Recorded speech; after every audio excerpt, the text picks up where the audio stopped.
Participe conosco ao vivo no estudo desta lição em nossa escola sabatina online, todos os sábados às 9 da manhã pelo Zoom.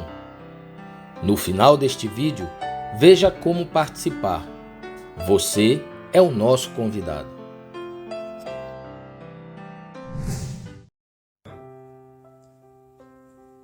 Olá, seja bem-vindo a mais um estudo da Palavra de Deus, estudo profético, e em nome de Jesus, nosso Salvador e também Pai Eterno.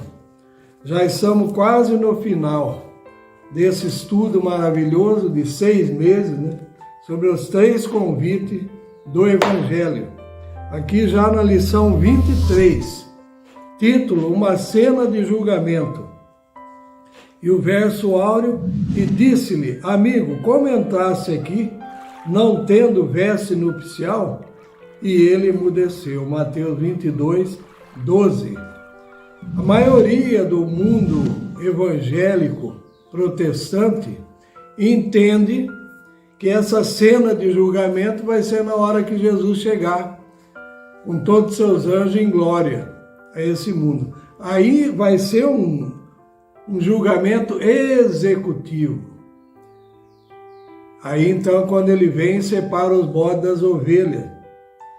Mas nós vamos falar de um julgamento que está lá no livro de Daniel, falando quando se abre os livros, com milhares de anjos ali em volta, e começa o tribunal. Isso nós chamamos de juízo investigativo. Mas é o povo adventista mesmo que está mais ligado nesse tema, mais diretamente. Temos aqui a primeira pergunta. Segundo o que se alcança a estatura completa em Cristo Jesus? No livro de Hebreus, capítulo 12, e o verso 14, lemos assim: segui a paz com todos e a santificação, sem a qual ninguém verá a Deus. Então nós entendemos que justificação é na hora que a pessoa aceita Jesus, aceita o seu sacrifício, na morte dele na cruz, o trabalho dele em nosso favor, e a santificação é o nosso progresso espiritual. Então, justificação é o novo nascimento e santificação é o crescimento. Então, Jesus também havia dito, que nós devemos ser santos, como é santo o nosso Pai Celestial. E nós, na nossa esfera humana, não conseguimos atingir isso. Só podemos seguir o modelo. Então, como que nós vamos resolver o assunto de alcançar a estatura completa em Cristo Jesus? Só na nossa esfera humana, aquilo que nós vamos conseguir nesse processo. Temos um texto aqui do primeiro Mensagem Escolhida, página 109. Numa visão, a mensageira do Senhor cita assim: em meu sonho, uma sentinela se achava à porta de importante edifício e perguntava a cada um que vinha em busca de entrada: recebesse o Espírito Santo? Tinha na mão uma fita métrica e apenas muito poucos eram admitidos ao edifício. Vosso tamanho, disse o anjo, como ser humano não é nada, dizia. Mas se alcançasses a plena estatura de um homem em Cristo Jesus, segundo o conhecimento que tendes tido, recebereis um aprazamento para sentar-vos com Cristo nas bodas do Cordeiro, e pelos séculos eternos nunca deixarei de aprender das bênçãos a vós assegurada no banquete preparado para vós. Então, como é que nós alcançamos essa estatura completa? Aqui, então, foi explicado segundo o conhecimento que nós temos tido. Aí nós recebemos uma garantia, um aprazamento para lá no futuro participarmos, então, das bodas do Cordeiro, daquela grande festa. Continua o texto, agora na página 110 do volume 1, no Mensagem Escolhida. Podeis ser altos e bem proporcionados em vossa pessoa, mas não podeis entrar aqui, quer dizer, o tamanho não adianta nada. Não poderá entrar ninguém que seja criança crescida, levando consigo à disposição os hábitos e as características peculiares às crianças. Claro que já crianças crescidas, né?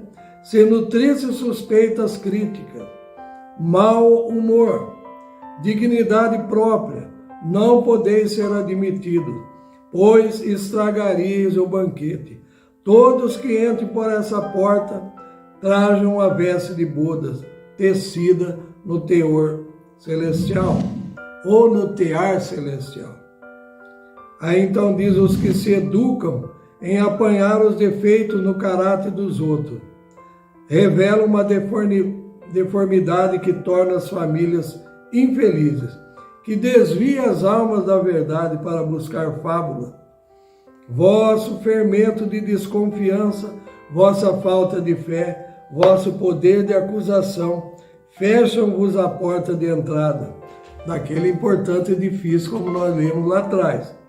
Aí continua, por essa porta não pode entrar coisa alguma que possa arruinar a felicidade dos moradores, por arruinar suas perfeita confiança uns nos outros.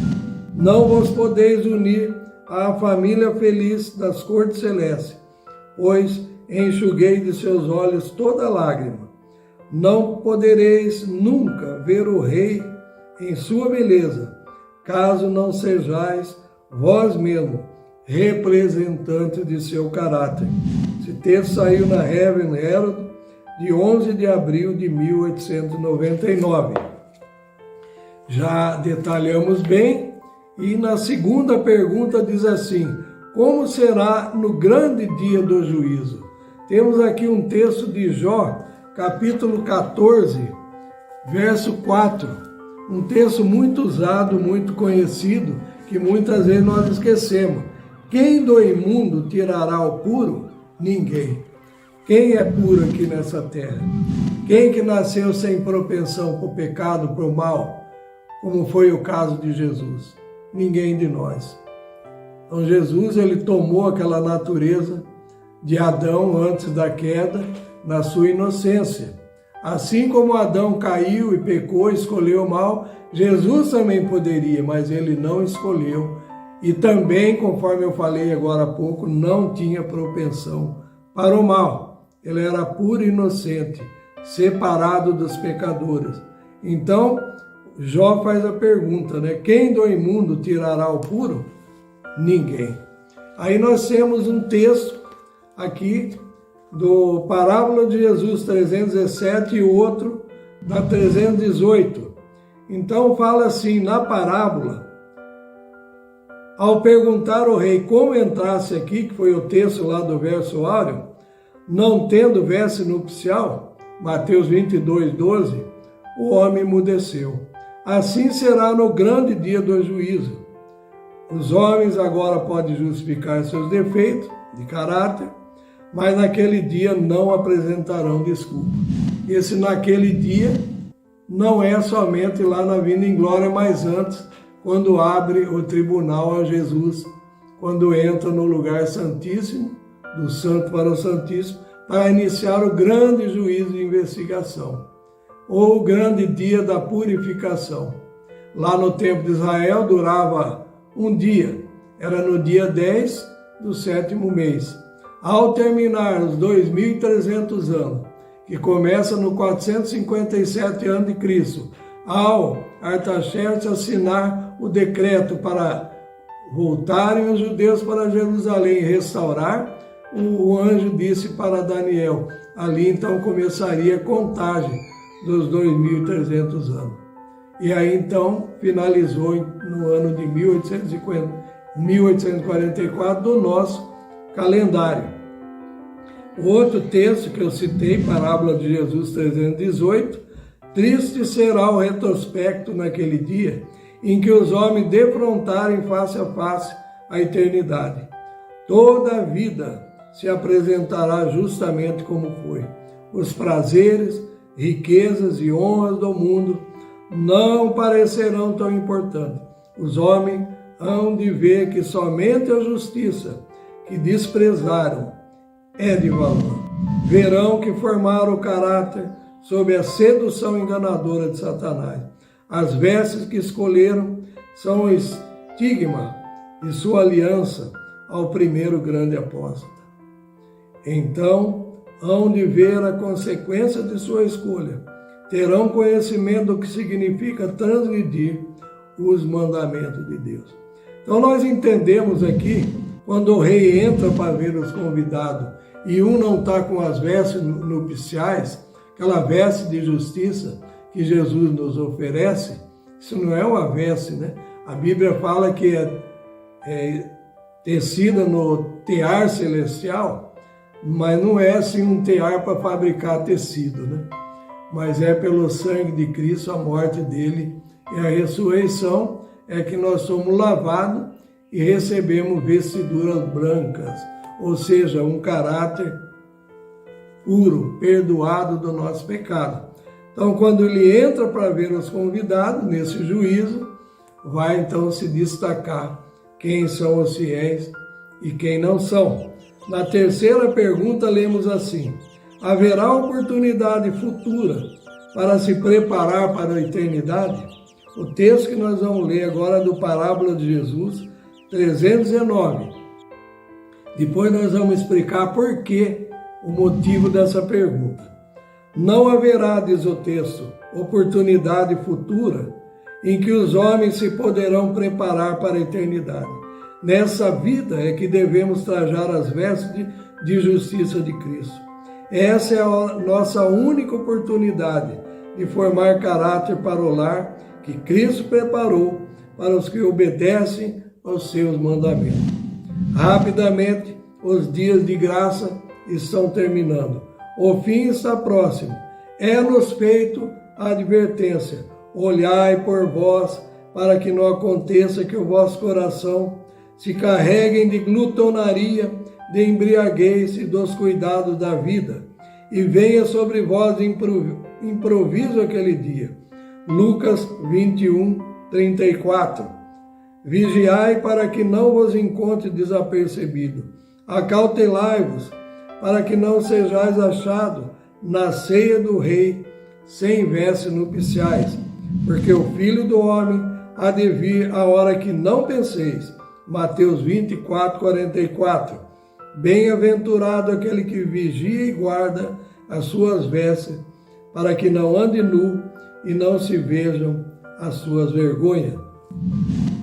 Então nós vemos aqui 3 textos da palavra de Deus recheados dentro dessa nota. E aqui o que significa para que não veja, para que não ande nu e não veja as tuas vergonhas? Foi o caso de Adão e Eva quando eles perderam a glória de Deus. E aí precisou então a morte de um cordeiro simbolizado por Cristo. E com a pele daquele cordeiro foi feito veste para ele, simbolizando Jesus morrendo em nosso lugar, dando só as vestes puras e santas. E aí então a pergunta foi: haverá oportunidade futura para se preparar para a eternidade? Então os testemunhas de Jeová, eles têm um pensamento, né, que ainda no milênio as pessoas que não se converteram vão ter oportunidade. Já os Mormons têm outra ideia, né, baseada numa pergunta que o apóstolo Paulo faz numa de suas cartas, né? Eles fazem batismo em favor de parentes mortos, né? Uma pessoa viva se batiza no lugar de um avô, de uma avó que eles acham que pode ser que não aceitou o evangelho, e então se batiza no lugar dele. Isso é outra heresia terrível, né? Então não haverá oportunidade depois que fecha a porta da graça. Como que nós vamos saber que fechou a porta da graça? Quando caírem, depois de caírem as 7ª últimas pragas. Quando cair a primeira praga, a primeira, nós já sabemos que fechou a porta da graça total. E aí o mundo vai passar todas essas dificuldades da 7ª última praga. Uma delas também nós não vamos escapar, o sol vai aquecer muito forte. Muitas outras coisas poderão acontecer, mas o Senhor será a nossa guarda. Agora na 4ª pergunta diz, quando os nossos nomes são escritos no livro da vida e como se dá o juízo investigativo. Então nós sabemos, vamos ler daqui a pouco, que temos aí um livro no céu e ali estão escritos o quê? Todos os nossos atos. E aqui nós temos um texto de Mateus capítulo 18 e o verso é 18 também. Em verdade vos digo que tudo que ligardes na terra será ligado no céu, e tudo que desligardes na terra será desligado no céu. Então Deus dá uma oportunidade, uma responsabilidade para a sua igreja na terra ser sua representante. E ao admitir alguém para o redil, pelo batismo, ou ter que desligar alguém, quando foram apresentadas as provas da apostasia da pessoa e descrença e pecados graves abertos, então isso também é desligado lá no céu. Quando uma pessoa aceita, é ligado no céu. O texto que eu vou ler aqui, ele é um texto que está no 7º comentário bíblico, página 987. Quando nos tornamos filhos de Deus, como eu falei agora há pouco, nosso nome é escrito no livro da vida do Cordeiro. Apocalipse fala muito sobre isso. E ali permanece até o tempo do juízo investigativo. Então se fará a chamada do nome de cada indivíduo e será examinado o seu registro por aquele que declara, conheço as tuas obras. Se naquele dia se verificar que não houve arrependimento completo de todas as nossas más ações, nosso nome será apagado do livro da vida e nossos pecados permanecerão contra nós. Então aqui fala do livro da vida do Cordeiro, né? E então lá nesse livro é registrado tudo que acontece. E aí então ele deve estar escrito ali e permanecer até o tempo do juízo. Esse juízo, como nós vamos referir um pouco mais adiante, não é mais com relação aos mortos. O juízo realmente começa pelos mortos, de 1844 para cá, que é o grande dia da expiação. Começa desde Abel, que foi o primeiro que morreu, e depois passa o caso dos vivos. Isso nós vamos falar mais adiante. Outro texto que eu quero ler está no Grande Conflito, 480. No cerimonial típico, falando lá do tempo de Arão, de Moisés, no tabernáculo da terra, né?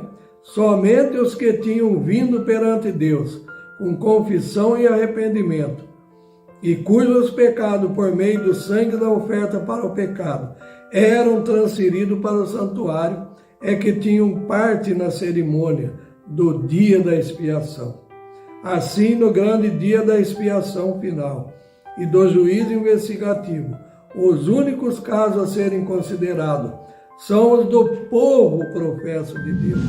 O julgamento dos ímpios constitui uma obra distinta e separada e ocorre em ocasião posterior. É tempo que comece o julgamento pela casa de Deus. E se primeiro começa por nós, qual será o fim daqueles que são desobedientes ao Evangelho? Pedro então faz a pergunta, 1 Pedro 4,17. O livro da vida contém os nomes de todos que já entraram para o serviço de Deus. Então, esse julgamento que acontecia lá no tempo de Moisés e de Arão, e posteriormente também depois que eles morreram, até que Jesus veio e morreu e acabou aquele sacrifício de animais, de ofertas, né, cerimoniais, aí então somente aqueles que vinham, né, pela fé, com confissão e arrependimento, aí então o pecado deles era transferido para o santuário e no dia da expiação, que constituía um dia só, no dia 10 do 7º mês, é que se fazia então a purificação. E aqui então, a Bíblia é muito clara. Pedro confirma aqui que o julgamento começa primeiro pela casa de Deus, para a igreja das 10 virgens. Professa o povo de Deus. E aí, o Espírito de Profecia fala que o julgamento dos ímpios constitui obra distinta e separada e ocorre em ocasião posterior. Nós sabemos, lá em Apocalipse, mostra que os ímpios, então, ficarão, não ressuscitam na volta de Jesus em glória, né? Os ímpios que estão vivos morrem com a presença dele, com a sua glória, né? E durante esses 1000 anos, Paulo comenta então que nós vamos julgar os ímpios, né? Durante esse período. Então o julgamento agora é para a casa de Deus. E Pedro então fala, se primeiro começa por nós, qual será o fim daqueles que são desobedientes ao Evangelho? Outro texto, grande conflito, 483, algumas linhas, diz assim: ao abrirem seus livros do registro no juízo, é passada em revista perante Deus a vida de todos os que creram em Jesus. Como eu disse, começa lá pelos mortos. Creram em Jesus pela fé. Era morto o cordeiro, mas simbolizando Cristo, né? Começando pelos que primeiro viveram na terra.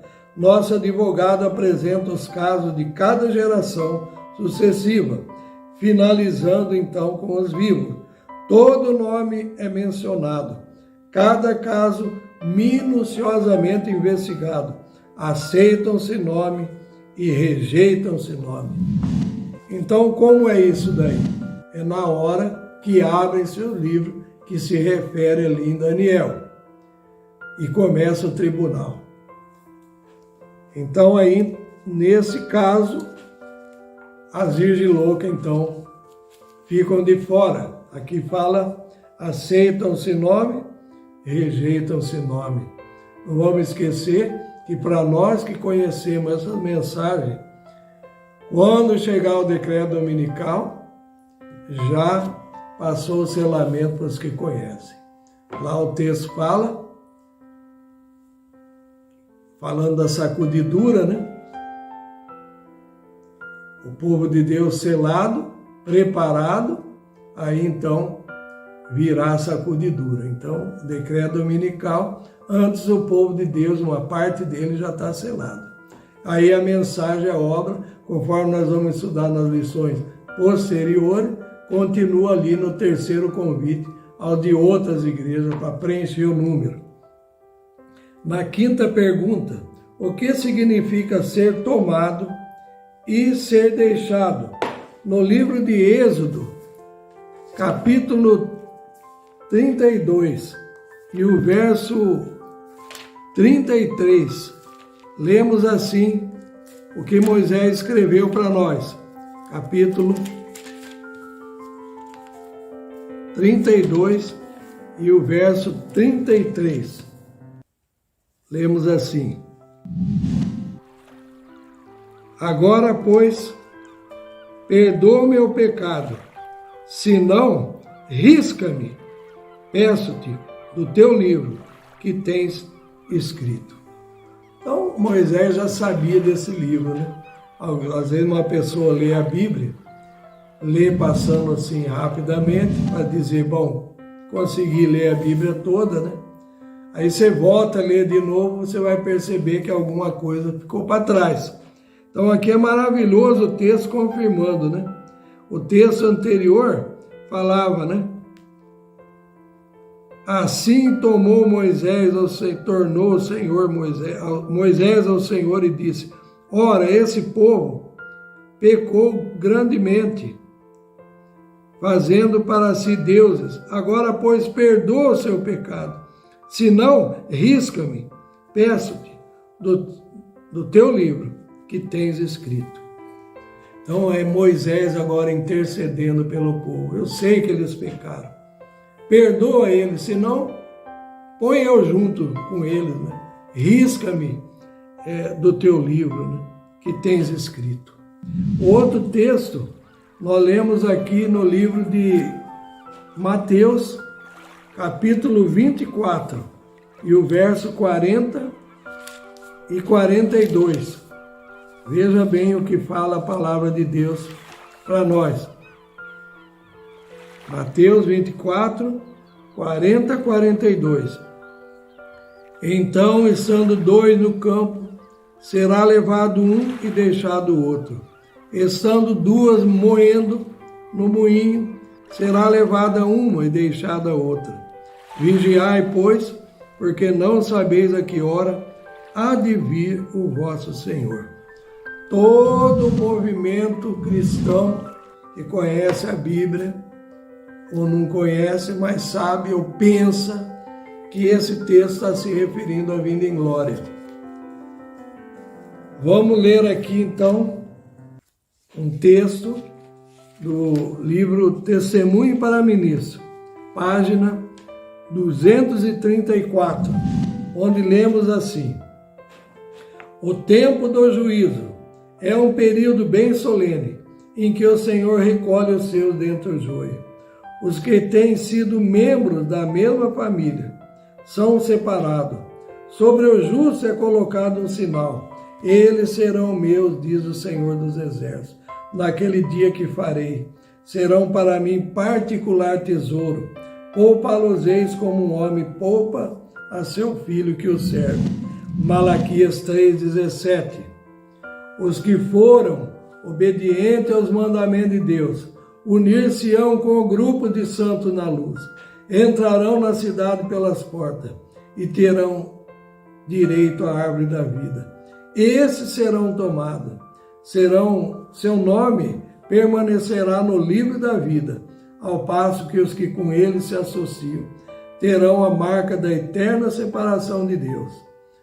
Esse texto, então, Special Testimonies to Minister and Works, Série A, número 4, de 1895. Então, aqui esse nome tomado e o nome deixado, nós sabemos que é no juízo investigativo. E esses que forem aprovados nesse juízo, que foram obedientes aos mandamentos, diz aqui, vão se unir com o grupo de santos na luz, vão se unir com os anjos do céu, celestiais, e vão entrar, então, pelas portas da santa cidade e terão direito à árvore da vida. Na sexta pergunta lemos assim: que Jesus trará quando ele vier? Isso aqui agora é vinda em glória. Saberão os justos ou os ímpios a hora em que for tomada a decisão no juízo investigativo? Nós vamos ler aqui dois textos. Um está em Apocalipse 22, capítulo 22, verso 12. Lá no finalzinho da Bíblia, né? Lemos assim, 22, verso 12.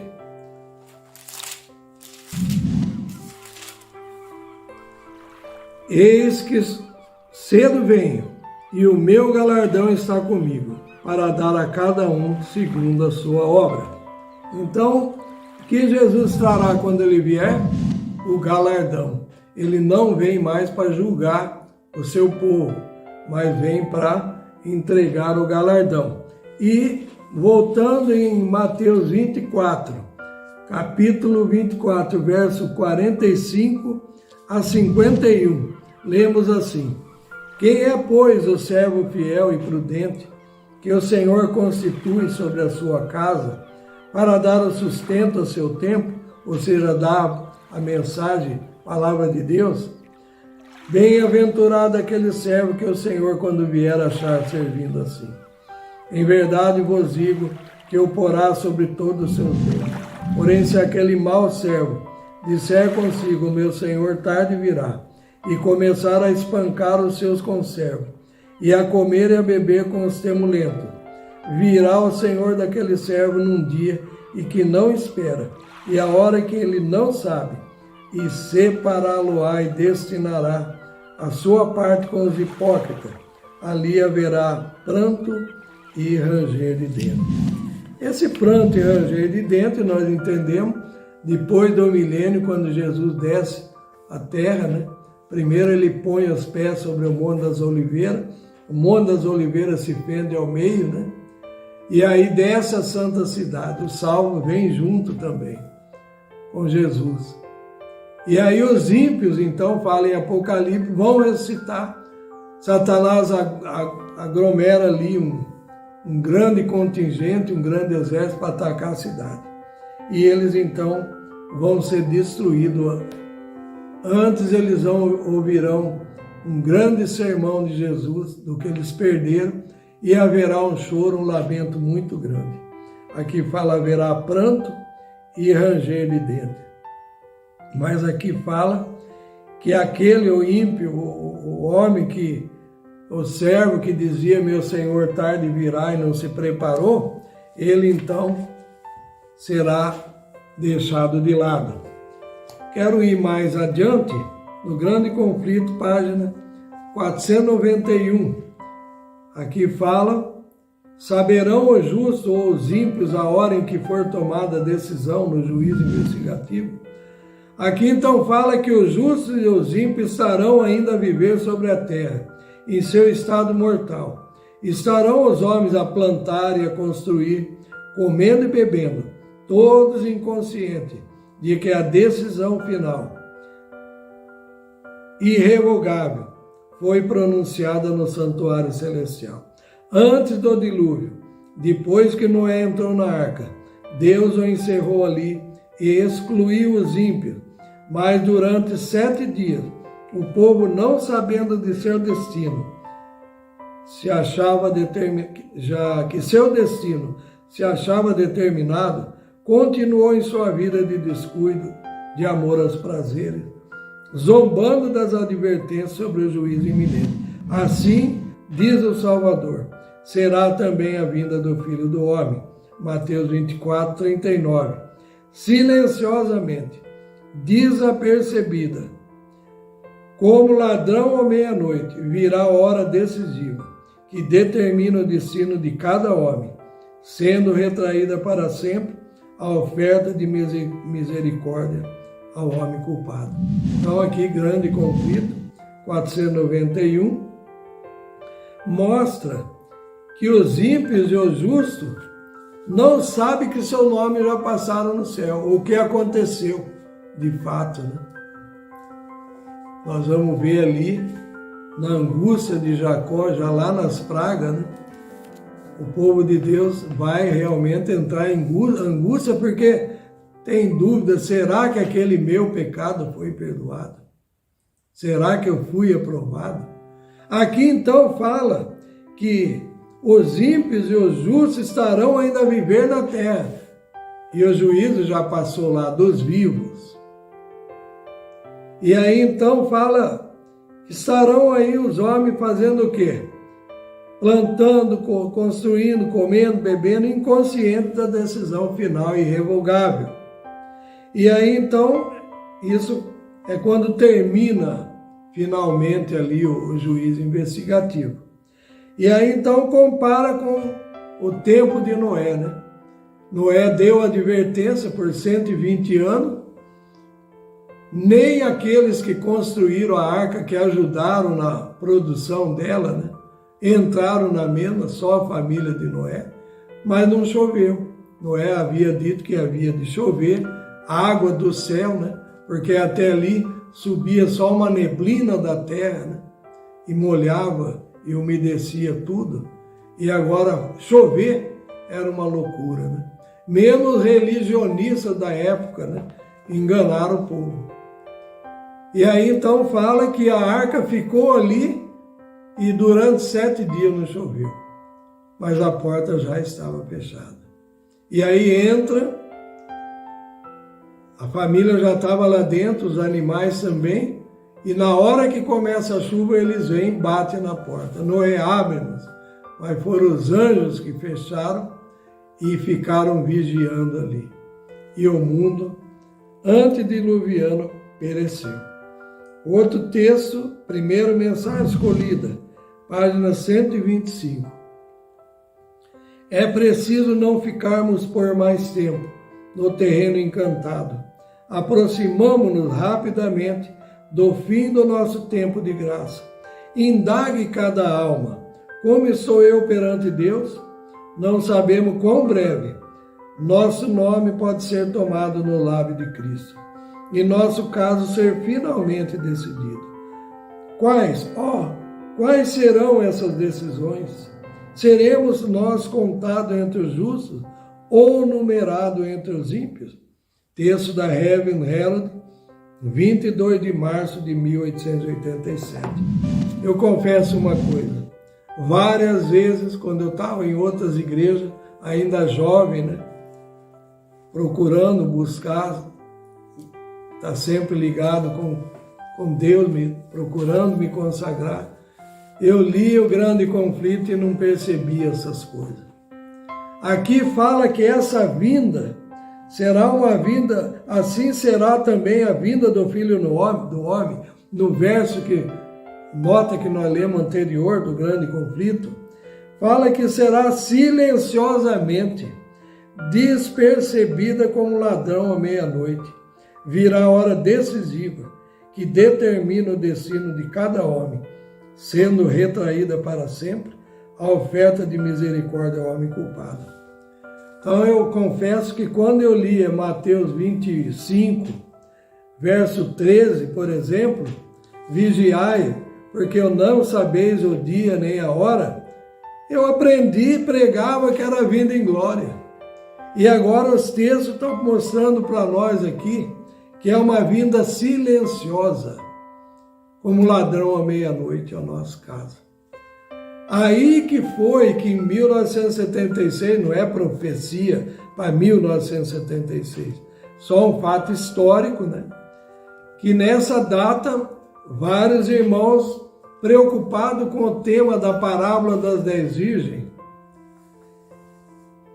entenderam que houve um engano, assim como houve lá em 44. Lá eles entenderam que Cristo viria até a purificar, queimá-la, mas o assunto falava da purificação do santuário. Marcaram aquela data no final dos 2.300 anos, a data da profética estava certa, a 22 de outubro de 1844, mas o fato que eles pregavam e aguardavam não aconteceu, vindo em glória e a terra ser queimada. Muitos acusam os adventistas, né, do sétimo dia, que marcaram a data e que então a própria profetisa que confirmou isso era uma falsa profetisa, os que nos acusam. Mas quem é que pregava essa data? Vários pregadores em várias partes do mundo, de várias denominações religiosas. Por exemplo, Guilherme Miller era batista. Ali tinha a igreja metodista, a igreja presbiteriana, a Conexão Cristã, eram mais ou menos 13 igrejas protestantes, né? Pessoas dali de dentro que entenderam a mensagem do clamor da meia-noite lá, na época, um despertamento que houve. Por que despertamento? Porque entenderam que a data era antes da primavera, isso é um outro estudo à parte, né? E depois, no verão, eles foram entender que era mais adiante, relacionado com o grande dia da expiação. E aí então, essas igrejas de fato no início gostaram da ideia, né? Porque a mensagem tanto de Miller como de José Wolff, os 700 ministros na Inglaterra, né? Na Escandinávia, as crianças pregando. O padre Lacunza, na América do Sul, tinha escrito um livro, né? Com nome disfarçado, falando da volta de Jesus e apontando todos para a vinda em glória. Mas eram as igrejas protestantes. E isso causou um grande reavivamento. E as igrejas gostaram, porque vieram muitos membros, vieram muita gente de fora e as igrejas se enchiam. Mas quando chega a primeira data lá da primavera e Cristo não veio, a maior parte então deu uma fracassada. Mas aí, por intermédio de Samuel Inouye, ele havia lido ali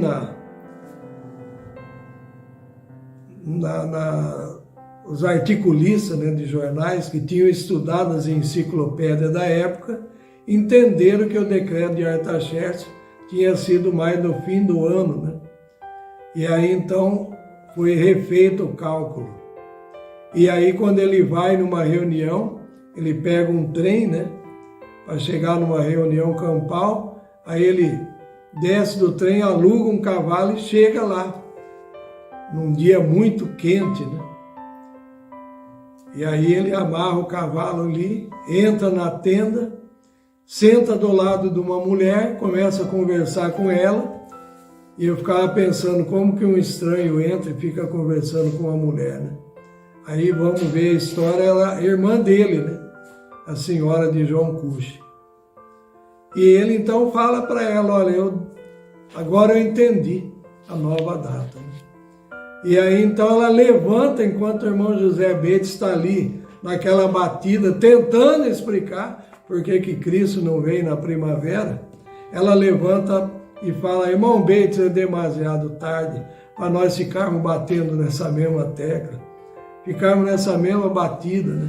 Aqui nós temos um homem que tem a mensagem para o nosso tempo. E José Bates, humildemente, sai do púlpito e convida Samuel Inouye. Ele falou um pouco ali e depois, no outro dia de manhã e no decorrer do congresso, aquilo se manifestou maravilhosamente. O povo, então, ficou maravilhado com a mensagem. E diz a história que eles saíram dali entendendo que a parábola das 10 virgens se aplicava para eles. Que eles estavam agora no tempo do qual? Do verso 5 da parábola, uma dormência das 10 virgens, mas que agora era o clamor da meia-noite, que veio e trouxe uma mensagem de despertamento e reavivamento. Então nós estávamos dentro das igrejas, da mesma maneira. Na nossa apostila, Parábola das 10 Virgens, o clamor da meia-noite, a gente explica isso ali. A irmã White também ela contando a experiência dos discípulos ao dormir ali no monte junto com Jesus, e Jesus pede para eles vigiar, e toda vez que Jesus vinha ali, eles estavam dormindo, e Jesus fala, nem um pouco vocês podem vigiar comigo. E aí na última vez que Jesus vai, ele fala, pode ficar tranquilo, né? Vocês não quiseram me apoiar, não quiseram me consolar, me ajudar nessa hora. Agora eis que já chega aí o traidor, né? E aí o White fala, compara os discípulos a dormir ali no monte, despreocupado, com a igreja a dormir diante do juízo. Verso 5. Aí o que nós entendimos, como eu falei agora há pouco? Vigiai, pois, porque não sabei o dia nem a hora. Mateus 25, 13. Pregavam que era vindo em glória, estavam enganados também. E fomos entender agora pelos textos que essa vinda é silenciosamente, como ladrão à meia-noite. Eu não posso me delongar nesse tema, né? Depois, quem desejar, pede a nossa apostila, né? E aí, então, tudo vai ser esclarecido melhor. Mas alguém pode perguntar, mas por que outro clamor da meia-noite? que nós entendemos que lá houve uma aplicação da parábola das 10 virgens e agora nós estamos na segunda aplicação da parábola das 10 virgens. Em 1909, ela escreve ali que ela aguardava o clamor da meia-noite. Tudo isso está explicado na nossa apostila. Ela não explica o que era o clamor da meia-noite. Nem lá também, quando eles dormiram, eles ficaram sem saída, sem rumo. Até que Samuel Snow veio, depois de ter lido os articulistas de jornais, como eu falei, haviam procurado nas bibliotecas para entender quando que havia saído o decreto, né, para começar a contagem dos 2.300 anos. Tudo isso foi explicado. Só que eles não eram adventistas do sétimo dia. Depois é que, excluído das igrejas, que as igrejas rechaçaram o clamor da meia-noite, é que foram entender o assunto do santuário, a passagem de Jesus do lugar santo para o Santíssimo, e foram entender o grande juízo de investigação, ou seja, não era a vinda da terra, era a passagem de Jesus do lugar santo para o Santíssimo. Na sétima pergunta lemos assim: que será para nós o momento mais decisivo? A hora do exame, juízo investigativo, ou recebimento do galardão, juízo executivo? Qual será o momento mais dramático para nós? Pense um pouco. A hora do exame, que é o juízo investigativo lá no céu, numa hora que nós não sabemos, uma vida silenciosa, como ladrão à meia-noite, ou recebimento do galardão, que vai ser no juízo executivo. Nós temos um texto aqui de Daniel, capítulo 5, 27, apenas uma comparação que nós lemos, falando lá do que apareceu na parede, né? Quando Daniel teve que explicar para eles, para o rei, né? Então, Daniel 5, verso 27.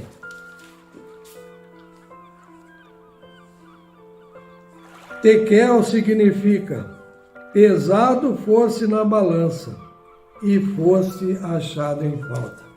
Então, nós sabemos já da história, né? Esse rei, se não me engano, ele já era neto de Nabucodonosor. Ele então não levou em consideração tudo o que havia acontecido. E ele então estava numa orgia muito grande. E usando inclusive os apetrechos do templo que eles haviam trazido de Jerusalém. O cálice, né? E aí então, naquela orgia toda vieram quem agora? Os medo-persas tinham cercado a cidade. Não posso entrar em detalhe, que vai demorar muito. E aí, enquanto eles estão na orgia, aparece na parede uma mão branca. Alguém fala mão branca, mas igual cor de neve. É uma mão luminosa, resplandecente, né? E escreve as palavras Mene, Mene, Tekel, Ufarsim. E aí, então, aí o rei lembra, né? Ah, bem que tem o profeta aí, judeu, né? Que lá no passado ele desvendou o sonho de Nabucodonosor da estátua. O rei nem lembrava o sonho. E agora Daniel pede um tempo para não serem mortos todos os sábios. E aí ele fala, só um, o Deus Altíssimo, é que pode revelar qual é o sonho e a interpretação dele. E quando Daniel volta, ele fala, eu sei o que o rei sonhou. O rei sonhou com uma grande estátua. O rei falou, isso mesmo. Que jeito que era a estátua? Daniel vai explicando, ponto por ponto, né? Até quando a grande pedra vem e cai sobre a estátua, que vai ser o quinto império universal e eterno.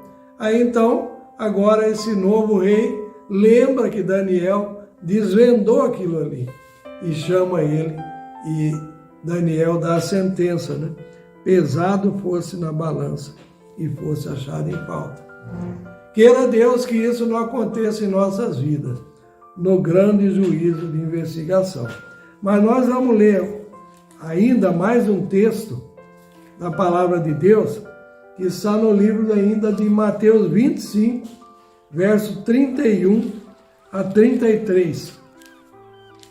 E quando o Filho do Homem vier em sua glória, e todos os santos anjos com ele, então assentará no trono da sua glória. E todas as nações serão reunidas diante dele, e apartará um dos outros, como o pastor aparta dos bodes as ovelhas. E porá as ovelhas à sua direita, mas os bodes à esquerda. Então dirá o rei aos que estiverem à sua direita: Vinde, benditos do meu Pai, possuí por herança o reino que vos está preparado desde a fundação do mundo. Porque tive fome e desse-me de comer, tive sede e desse-me de beber, era estrangeiro e hospedaste-me. Então, o texto aqui seria até o 33, eu avancei um pouco mais. Então aqui só se trata da vinda em glória. Então nós falamos lá atrás da pergunta de juízo executivo, quando ele separa os bodes das ovelhas e põe as ovelhas do lado direito e os bodes do lado esquerdo, né? E aí então a pergunta foi: qual será, o que será para nós o momento mais decisivo? A hora do exame, juízo investigativo, ou o recebimento do galardão? O juízo executivo, nós entendemos que é o juízo investigativo, a vinda como ladrão, nosso caso dos vivos, silenciosamente como ladrão, como nós acabamos de falar. Assim como aconteceu com o rei ali, quando foi lida, explicado para ele as palavras, Tekel, pode acontecer conosco, se nós não estivermos em paz com Deus e nosso nome lá escrito no livro. O texto que eu vou ler agora está no 490 do Grande Conflito. Solenes são as cenas ligadas à obra final da expiação. Momentosos os interesses nela envolvidos. O juízo ora se realiza no santuário celestial. Há muitos anos essa obra está em andamento. Breve, ninguém sabe quão breve, passará ela ao caso dos vivos. Na augusta presença de Deus, nossa vida deve passar por exame. Atualmente, mais do que em qualquer outro tempo, importa toda a alma tender à admoestação do Salvador. Vigiai e orai, porque não sabeis quando chegará o tempo. Marcos 13, 33. Se não vigiares, virei a ti como um ladrão, e não saberás a que hora sobre ti virei. Apocalipse 3, 3. Então, Apocalipse 3, 3 está falando: virei sobre ti. Não é sobre o mundo, sobre ti, individualmente. Como um ladrão, e não saberás a que hora sobre ti virei. Vigiai e orai, porque não sabeis quando chegará o tempo. Aqui então está falando da vinda ao caso dos vivos. E louvado seja Deus por termos entendido isso em 1976. Houve um grande reavivamento, e ao despertarmos nesse clamor da meia-noite, entender que não era vindo em glória, mas aos nossos casos, nós também fomos examinar as doutrinas estabelecidas da igreja e vimos que tinha muito erro doutrinário. E ao levarmos a eles esses erros doutrinários, nós somos rechaçados e excluídos da igreja. Uma boa parte, na época até de pastores, né, aceitaram o clamor da meia-noite, mas quando entrou no assunto do ano de Apocalipse 18, divórcio, novo casamento, aí então nós fomos proibidos de pregar. Eu lembro que uma vez, alguém tentando segurar meu sogro, antes de excluí-lo da igreja: irmão Jaime, o irmão pode continuar aqui conosco, crendo desse jeito que o irmão crê, diferente de nós, desde que o irmão não pregue. Tá bom assim? Nós não estamos vivendo agora, nesse tempo agora também, aqui na nossa terra, no nosso país e no mundo, acontecendo isso. Censura após censura. E aí então aconteceu dentro de uma igreja. E depois vai acontecer dentro de outras também. Você não pode falar. Então aqui mostrou que essa vinda como ladrão, o ladrão não avisa quando chega. E Jesus, então, ele não marca o tempo de julgar o nosso caso. A única coisa que nós ficamos sabendo, por isso que eu falo, leia a nossa apostila, é que quando chegar o decreto dominical, a grande crise, nós já fomos selados, a igreja das 10 virgens. Lá o texto fala que quando nós estivermos selados e preparados para a sacudidura, ela virá. Sacudidura, decreto dominical. É isso que as pessoas não se humilharam na época e muitos não se humilham hoje. De certo que também alguns pastores que, na época, politicamente falando, alguns obreiros também aceitaram o início da pregação, depois voltaram para trás e nos perseguiram. É isso que aconteceu. E aí não veio nenhum pastor. E nós entendimos que tinha que ser no sacerdócio levítico a questão, né? Tinha que vir um pastor para consagrar um dos nossos. Até que Deus teve misericórdia e nos revelou o assunto do sacerdócio de Melquisedeque. Falando de Jesus, que era semelhante a Melquisedeque, que não tinha nem pai nem mãe na genealogia sacerdotal, mas Jesus também não tinha, mas ele é chamado de sumo sacerdote. Então aqui na 7ª pergunta deixa bem claro para nós que o assunto do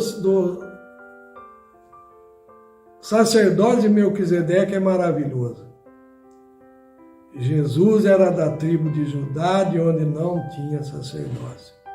E onde nós somos entender isso? Na Bíblia e no Espírito de Profecia, onde fala ali que devíamos constituir um ministério, assim como Jesus constituiu ali. Não dependeu de vir um sacerdote, um sumo sacerdote, ou seja lá o que fosse, para ele iniciar a sua obra. Eu fiz aqui apenas um parêntese, né? Mas eu quero ler ainda o outro texto, da página 491, é a continuação do tema do grande conflito. Diz assim: vigiai, pois, para que vindo de improviso não vos ache dormindo. Marcos 13:35. Perigosa é a condição dos que, cansando-se de vigiar, volvem às atrações do mundo. Enquanto o homem de negócio está absorto em busca de lucro, enquanto o amante dos prazeres procura satisfazer aos mesmos, enquanto a escrava da moda está a arranjar os seus adornos, pode ser que naquela hora o juiz de toda a terra pronuncie a sentença, pesado fosse na balança e fosse achado em falta. Então aqui fala que a condição é perigosa para aqueles que cansam de vigiar. Por que cansam de vigiar? No assunto da parábola das 10 virgens, nós vamos ver ali que o clamor da meia-noite, agora na segunda aplicação para o nosso tempo, ele é delongado por misericórdia, para que ninguém se perca. Mas aqui fala que muitos cansam de vigiar, volvem as atrações ao mundo, enquanto o homem de negócio está absorto. O que é absorto? Não quer dizer que você não vai trabalhar para ter lucro, ganhar vida. Esse absorto é só pensar naquilo. Enquanto o amante dos prazeres procura satisfazer aos mesmos, enquanto a escrava da moda está a arranjar os seus adornos, Aí que pode ser que naquela hora o juiz decreta a sentença igual decretou lá. Os babilônios. Pesado fosse na balança e achado em falta. Como está o mundo adventista hoje, irmão? Na moda, as mulheres na moda, os homens absortos, as pessoas procurando viver em grandes condomínios, em grandes conglomerados, em edifícios, em apartamentos, morando dentro da cidade. Uma casa que não tem nem espaço e nem terreno. Ah, mas eu tenho lá um pé de limão, um pé de amora, né? Que maravilha, né? Uma vergonha. Quanto tempo nós estamos ouvindo a mensagem da saída do campo, saída para o campo, saída da cidade. O White escreve ali, a mesma voz, o mesmo anjo que falou para Ló sair, ele está falando para nós hoje. E nós estamos procurando bem-estar. Nossos jovens procurando estudos, serem grandes pessoas nesse mundo, grandes homens, grandes mulheres, grandes jovens, e não estão apercebidos. Um outro texto diz, agora, quanto mais agora, que se aproxima o juízo dos vivos, não é mais tempo de buscarmos aquilo que se chama educação superior. Quanto que nós já pregamos sobre isso? Também pregamos sobre o vegetarianismo, né? Sobre o vestuário das irmãs, a maneira de nós lidarmos nos negócios, muitas vezes a gulodice, medo de ficar pobre, agarrando-se em bens desse mundo, né? Até que depois fica tudo aí para a besta. Na pergunta 8, diz assim, que deve ser feito antes desse tempo? Então o texto que nós vamos ler agora está em Lucas, capítulo 12.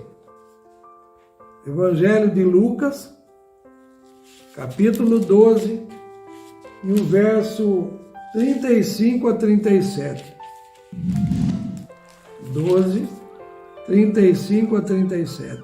Estejam cingidos os vossos lombos, e acesas as vossas candeias. E sede vós semelhante aos homens que esperam o seu Senhor, quando houver de voltar das bodas, para que quando vier e bater, logo possa abrir-lhe. Bem-aventurado aquele servo, os quais, quando o Senhor vier, achar vigiando. Em verdade vos digo que se cingirá e os fará sentar à mesa, e achegando-se, os servirá. Também tem um outro texto, na segunda carta do apóstolo Paulo aos Coríntios, capítulo 13, verso 5, onde lemos, examinai-vos a vós mesmos, se permaneceis na fé. Provai-vos a vós mesmos, ou não sabeis quanto a vós mesmos, que Jesus Cristo está em vós? Se não é que já estáis reprovados. Olha que coisa dura que Paulo está falando. Examine a si mesmo, mas pode ser que você está reprovado. Então aqui fala que deve ser feito antes desse tempo. Não é só um exame, mas é também uma mudança de vida. Aí na pergunta 9, nós vamos ler o seguinte. Quais somente receberão o selo de Deus? No livro de Atos, capítulo 3, lemos assim, Atos capítulo 3, verso 19 a 21. Veja o que Pedro fala aqui para nós. Arrependei-vos, pois, e convertei-vos para que sejam apagados os vossos pecados. E venham assim os tempos do refrigério, pela presença do Senhor. E envie ele a Jesus Cristo, que já dantes vos foi pregado. O qual convém que o céu contenha ou segure até os tempos da restauração de tudo, dos quais Deus falou pela boca de todos os seus santos profetas. desde o princípio. Então, quais somente receberão o selo de Deus? Nós vamos ler a nota, mas aqui o texto da Bíblia está esclarecendo para nós que tem que ver primeiro um arrependimento, uma conversão, para que sejam apagados os pecados do que? No livro do céu. E vem então o tempo do refrigério. O que é o tempo do refrigério? A chuva serôdia. Ela não vem enquanto não termina o quê? O juízo do nosso nome, da Igreja de Deus, das 10 virgens na terra, que se dá antes do decreto dominical. Aí então vem o decreto chuva serôdia. Mas aqui também fala que Jesus está retido lá no céu, até o tempo da restauração de todas as coisas. O que seria a restauração de todas as coisas? Então nós entendemos que é o casamento indissolúvel, né? A alimentação vegetariana, voltar ao regime original, a questão do vestuário, a questão da moda, dos negócios, nas nossas palavras, nas nossas ações, na nossa moradia. Isso é restauração de todas as coisas.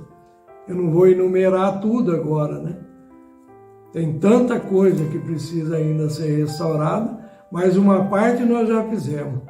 Nosso povo tem sido fiel, pelo menos pregamos a questão do vestuário, da alimentação, do casamento indissolúvel, a vinda como ladrão, sacerdote de Melquisedeque, tanta coisa que nós não entendíamos antes.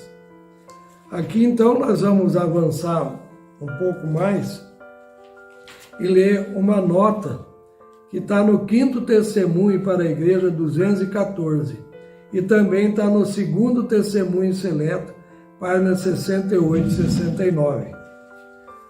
Nem todos os que professam guardar o sábado serão selados. Muitos há mesmo entre os que ensinam a verdade a outros, que não receberão na testa o selo de Deus. Tinham a luz da verdade, souberam a vontade de seu mestre, compreenderam todos os pontos de nossa fé, mas não tiveram as obras correspondentes. Aqueles que estiveram tão familiarizados com as profecias e com os tesouros da sabedoria divina, deveriam ter agido de conformidade com a sua fé. Deveriam ter dirigido sua casa segundo os mesmos princípios, para que por meio de uma família bem ordenada pudessem representar ao mundo a influência da verdade no coração humano. Nenhum de nós jamais receberá o selo de Deus enquanto o caráter tiver uma nódoa ou mácula sequer. Cumpre-nos remediar os defeitos de caráter, purificar de toda a contaminação o templo da alma.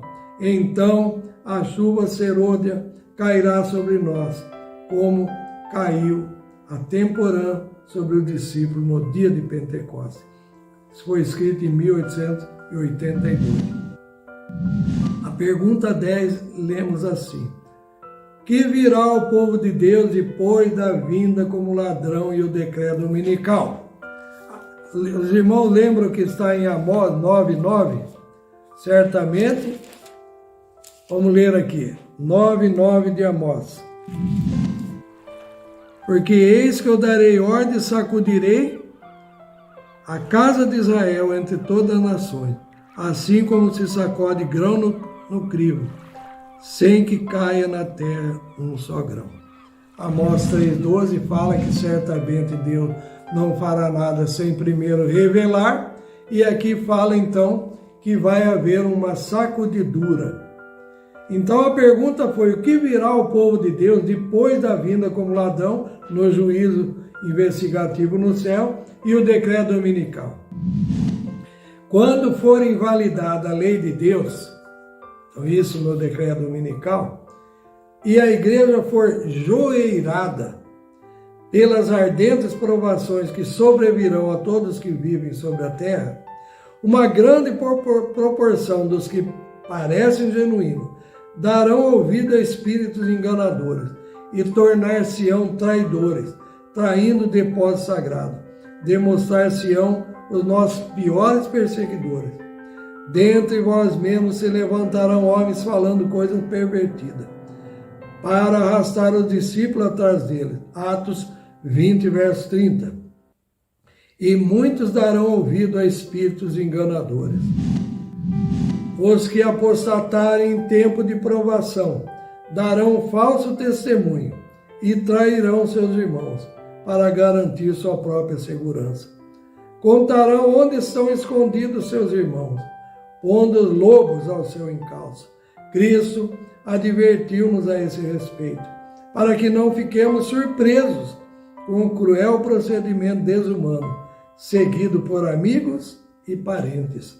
Esse texto foi tirado da Heaven Herald, 20 de dezembro de 1898, meditação matinal de 1977, Maranata, o Senhor vem, página 195.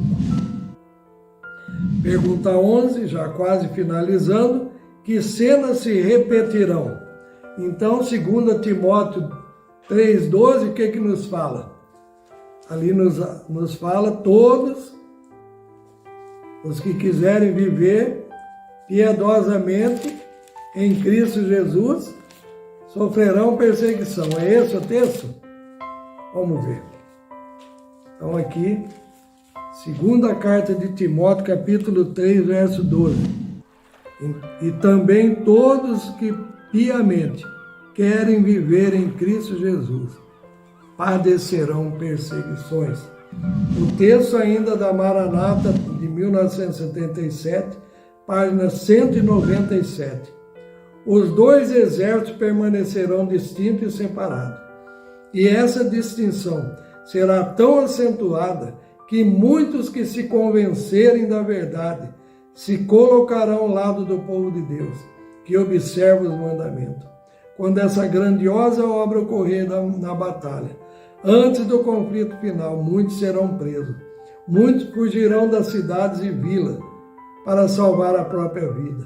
E muitos serão mártires por amor ao Cristo, ao permanecer em defesa da verdade.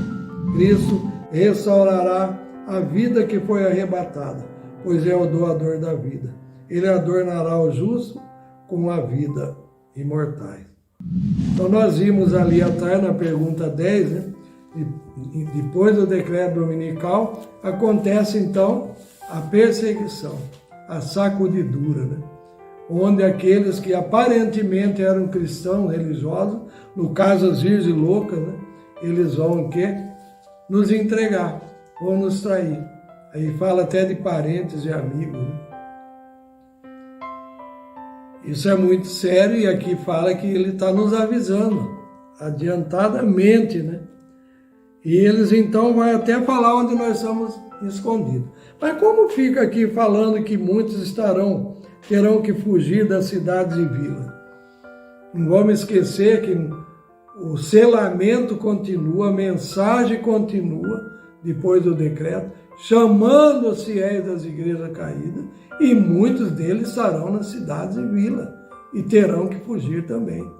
Mas será que também nosso povo hoje, que conhece tudo agora, que tem o livreto explicando os 2 cercos de Jerusalém, que o primeiro cerco já foi dado, no nosso caso, o primeiro aviso do decreto dominical, lá em 1888, e que quando vier o decreto dominical agora já não tem mais tempo de fugir de Jerusalém, como aconteceu com ele. Jerusalém não é de lá que tem hoje Israel, não. É uma maneira simbólica que eu estou falando. Então aqui a última pergunta nos diz assim: que garantia nos é dada e em que devemos estar firmados nessa hora, mesmo quais serão traidores dos fiéis? Mateus, capítulo 10, verso 34 a 39. Vamos ler o que fala aqui o Evangelho de Mateus. Então começa lá no verso, capítulo 10, verso 34 a 39. Não cuideis que vim trazer a paz à terra.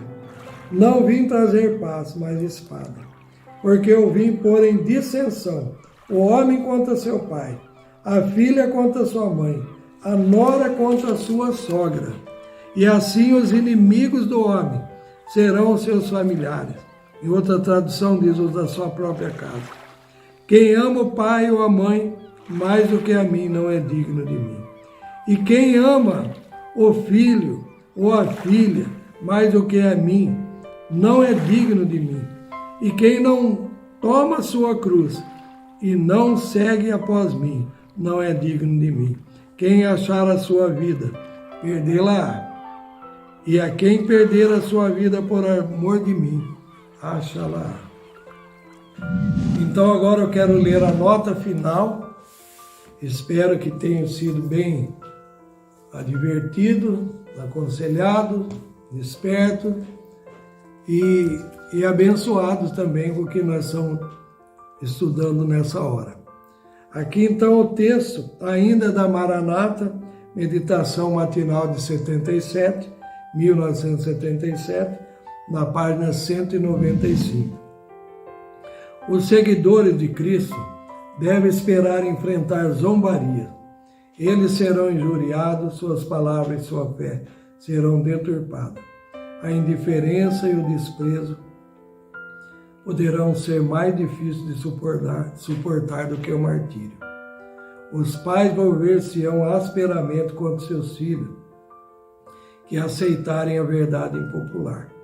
Os que conscienciosamente servem o Deus serão acusados de rebelião.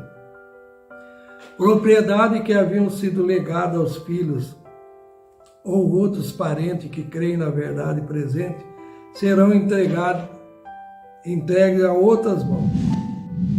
Tutores privarão os órfãos e viúvas do seu legítimo direito. Os que se afastam do mal tornar-se-ão uma presa por meio de leis promulgadas para compelir a consciência. Homens apossar-se-ão de propriedades a que não têm direito. As palavras do apóstolo confirmar-se-ão no futuro próximo. Todos quanto querem viver piedosamente em Cristo Jesus serão perseguidos, conforme nós já lemos agora, 2 Timóteo 3,12. Notaremos que precisamos desprender-nos de toda mão, exceto a mão de Jesus Cristo. Amigos mostrar-se-ão falsos e nos trairão. Parentes enganados pelo inimigo julgarão prestar serviço, opondo-se a nós e fazendo o máximo esforço para colocar-nos em situações difíceis, esperando que neguemos a nossa fé. Em meio, porém, das trevas e do perigo, podemos depositar nossa mão na mão de Cristo. Então aqui atrás nós já lemos que nós temos que desprender de todas as mãos, exceto da de Cristo. Então muitos vão perder suas propriedades, que já foi legada até por herança, né? E órfão, viúva, seus tutores vão tomar deles de novo, né? E assim vai, né? Então que a graça de Jesus seja conosco nessa meditação, né? Continue estudando esse tema, que é maravilhoso. Esse é um dos temas mais importantes que nós estudamos dentro dessa lição, porque ele é de vida ou morte. E isso convém nós levarmos em consideração. Então Deus abençoe a todos que tiveram paciência até agora e possamos então estudarmos o próximo capítulo na outra semana. Amém. Em nosso site vocês encontrarão estudos, notícias, dicas de saúde, além de todas as nossas lições. Participem conosco através da nossa página no Facebook e assistam todas as nossas lições através do YouTube. Você também pode participar ao vivo das lições da Escola Sabatina todos os sábados a partir das 9 da manhã pelo Zoom. Ligue ou mande uma mensagem para os números de WhatsApp que aparecem na tela e venha estudar conosco. Você é o nosso convidado.